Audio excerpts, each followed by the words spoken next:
Hello friends, welcome to Creative Medicine.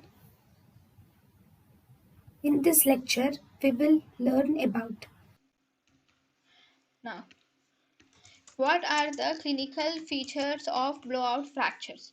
In the clinical features of blowout fractures, the patient will have ecchymosis. What is ecchymosis? That is redness of eyes.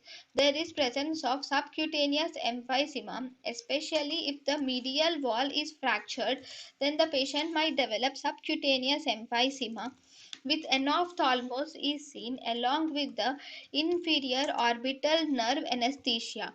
This inferior orbital nerve, whenever it is involved, it will cause decreased sensation of the affected cheek, will result in infraorbital nerve anesthesia. Along with that, the patient will develop diplopia, which is double vision with teardrop sign.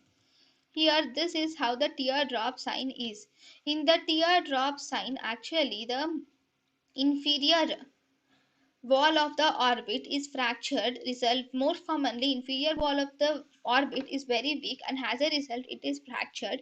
So this is the teardrop sign because of the fractured inferior orbital inferior orbital wall. So the contents of the orbit will herniate downwards, resulting in the teardrop sign.